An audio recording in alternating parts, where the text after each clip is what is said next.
Capítulo 9, donde se concluye y da fin a la estupenda batalla que el gallardo vizcaíno y el valiente manchego tuvieron. Dejamos en la primera parte de esta historia al valeroso vizcaíno y al famoso Don Quijote con las espadas altas y desnudas en guisa de descargar dos furibundos fendientes, tales que si en lleno se acertaban, por lo menos se dividirían y fenderían de arriba a abajo, y abrirían como una granada.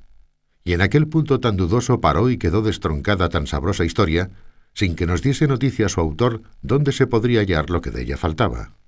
Causóme esto mucha pesadumbre, porque el gusto de haber leído tan poco se volvía en disgusto de pensar el mal camino que se ofrecía para hallar lo mucho que, a mi parecer, faltaba de tan sabroso cuento. Parecióme cosa imposible y fuera de toda buena costumbre que a tan buen caballero le hubiese faltado algún sabio que tomara a cargo el escribir sus nunca vistas hazañas, cosa que no faltó a ninguno de los caballeros andantes de los que dicen las gentes que van a sus aventuras, porque cada uno de ellos tenía uno o dos sabios, como de molde, que no solamente escribían sus hechos, sino que pintaban sus más mínimos pensamientos y niñerías, por más escondidas que fuesen.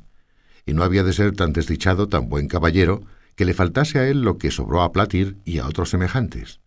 Y así no podía inclinarme a creer que tan gallarda historia hubiese quedado manca y estropeada, y echaba la culpa a la malignidad del tiempo devorador y consumidor de todas las cosas, el cual o la tenía oculta o consumida.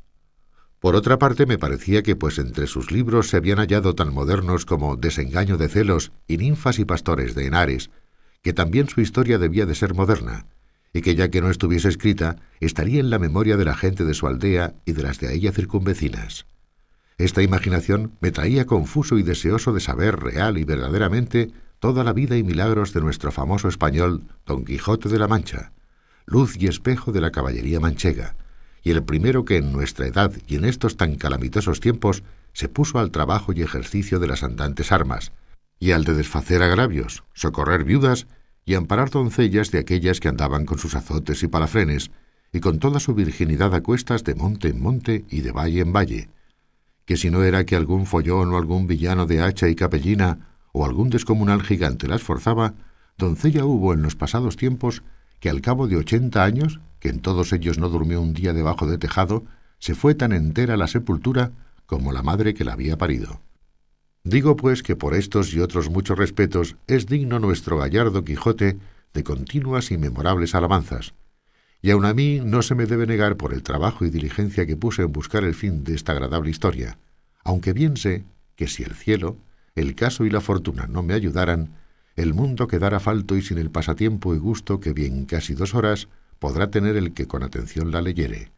Pasó pues el hallarla en esta manera. Estando yo un día en el Alcaná de Toledo, llegó un muchacho a vender unos cartapacios y papeles viejos a un sedero, y como soy aficionado a leer aunque sean los papeles rotos de las calles, llevado de esta mi natural inclinación, tomé un cartapacio de los que el muchacho vendía, y vile con caracteres que conocí ser arábigos, y puesto que aunque los conocía no los sabía leer, anduve mirando si parecía por allí algún morisco aljamiado que los leyese, y no fue muy dificultoso hallar intérprete semejante, pues aunque le buscara de otra mejor y más antigua lengua, le hallara.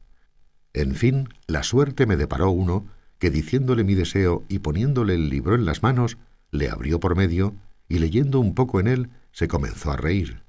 Preguntéle que de qué se reía, y respondióme que de una cosa que tenía aquel libro escrita en el margen por anotación. Díjele que me la dijese, y él, sin dejar la risa, dijo: «Está, como he dicho, aquí en el margen escrito esto. Esta Dulcinea del Toboso, tantas veces en esta historia referida, dicen que tuvo la mejor mano para salar puercos que otra mujer de toda la Mancha». Cuando yo oí decir Dulcinea del Toboso, quedé atónito y suspenso, porque luego se me representó que aquellos cartapacios contenían la historia de Don Quijote. Con esta imaginación le di priesa a que leyese el principio, y haciéndolo así, volviendo de improviso el arábigo en castellano, dijo que decía: «Historia de Don Quijote de la Mancha, escrita por Cide Hamete Berengeli, historiador arábigo». Mucha discreción fue menester para disimular el contento que recibí cuando llegó a mis oídos el título del libro, y salteándosele al sedero, compré al muchacho todos los papeles y cartapacios por medio real, que si él tuviera discreción y supiera lo que yo los deseaba, bien se pudiera prometer y llevar más de 6 reales de la compra. apartéme luego con el morisco por el claustro de la iglesia mayor, y roguéle me volviese aquellos cartapacios, todos los que trataban de Don Quijote en lengua castellana sin quitarles ni añadirles nada, ofreciéndole la paga que él quisiese. Contentóse con 2 arrobas de pasas y 2 fanegas de trigo, y prometió de traducirlos bien y fielmente y con mucha brevedad. Pero yo, por facilitar más el negocio y por no dejar de la mano tan buen hallazgo, le truje a mi casa, donde en poco más de mes y medio la tradujo toda del mismo modo que aquí se refiere. Estaba en el primer cartapacio pintada muy al natural la batalla de Don Quijote con el vizcaíno, puestos en la misma postura que la historia cuenta, levantadas las espadas, el uno cubierto de su rodela, el otro de la almohada, y la mula del vizcaíno tan al vivo que estaba mostrando ser de alquiler a tiro de ballesta. Tenía a los pies escrito el vizcaíno un título que decía Don Sancho de Azpeitia, que sin duda debía de ser su nombre, y a los pies de Rocinante estaba otro que decía Don Quijote. Estaba Rocinante maravillosamente pintado, tan largo y tendido, tan atenuado y flaco, con tanto espinazo, tan ético confirmado, que mostraba bien al descubierto con cuánta advertencia y propiedad se le había puesto el nombre de Rocinante. Junto a él estaba Sancho Panza, que tenía del cabestro a su asno, a los pies del cual estaba otro rétulo que decía Sancho Zancas, y debía de ser que tenía, a lo que mostraba la pintura, la barriga grande, el talle corto y las zancas largas, y por esto se le debió de poner nombre de Panza y de Zancas, que con estos 2 sobrenombres le llama algunas veces la historia. Otras algunas menudencias había que advertir, pero todas son de poca importancia y que no hacen al caso a la verdadera relación de la historia, que ninguna es mala como sea verdadera. Si a ésta se le puede poner alguna objeción cerca de su verdad,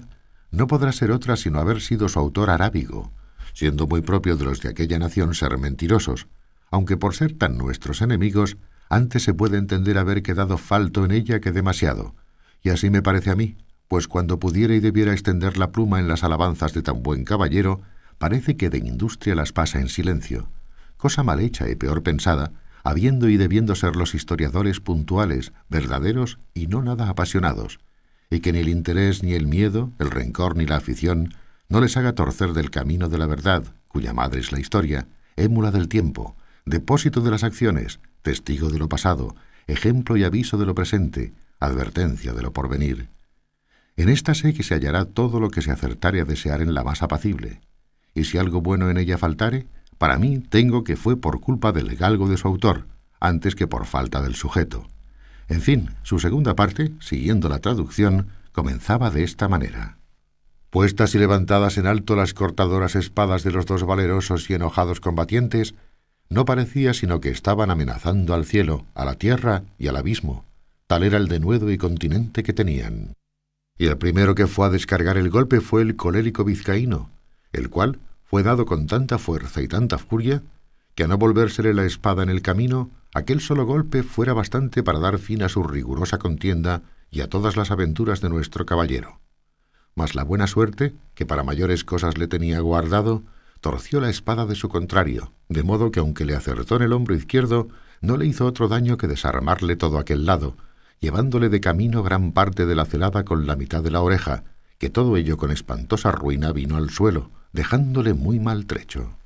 Válame Dios, ¿y quién será aquel que buenamente pueda contar ahora la rabia que entró en el corazón de nuestro manchego, viéndose parar de aquella manera? No se diga más, sino que fue de manera que se alzó de nuevo en los estribos, y apretando más la espada en las 2 manos, con tal furia descargó sobre el vizcaíno, acertándole de lleno sobre la almohada y sobre la cabeza, que sin ser parte tan buena defensa, como si cayera sobre una montaña, comenzó a echar sangre por las narices y por la boca y por los oídos, y a dar muestras de caer de la mula abajo, de donde cayera sin duda si no se abrazara con el cuello. Pero con todo eso sacó los pies de los estribos, y luego soltó los brazos, y la mula, espantada del terrible golpe, dio a correr por el campo, y a pocos corcovos dio con su dueño en tierra. Estábaselo con mucho sosiego mirando a Don Quijote, y como lo vio caer, saltó de su caballo, y con mucha ligereza se llegó a él, y poniéndole la punta de la espada en los ojos, le dijo que se rindiese, si no, que le cortaría la cabeza. Estaba el vizcaíno tan turbado que no podía responder palabra, y él lo pasara muy mal según estaba ciego Don Quijote, si las señoras del coche, que hasta entonces con gran desmayo habían mirado a la pendencia, no fueran a donde estaba, y le pidieran con mucho encarecimiento les hiciese tan grande merced y favor de perdonar la vida a aquel su escudero. A lo cual don Quijote respondió con mucho entono y gravedad: «Por cierto, fermosas señoras, yo soy muy contento de hacer lo que me pedís, mas ha de ser con una condición y concierto, y es que este caballero me ha de prometer de ir al lugar del Toboso y presentarse de mi parte ante la sin par doña Dulcinea, para que ella haga dél lo que más fuere de su voluntad». Las temerosas y desconsoladas señoras, sin entrar en cuenta de lo que don Quijote pedía y sin preguntar quién Dulcinea fuese, le prometieron que el escudero haría todo aquello que de su parte le fuese mandado. «Pues en fe de esa palabra, yo no le haré más daño, puesto que me lo tenía bien merecido».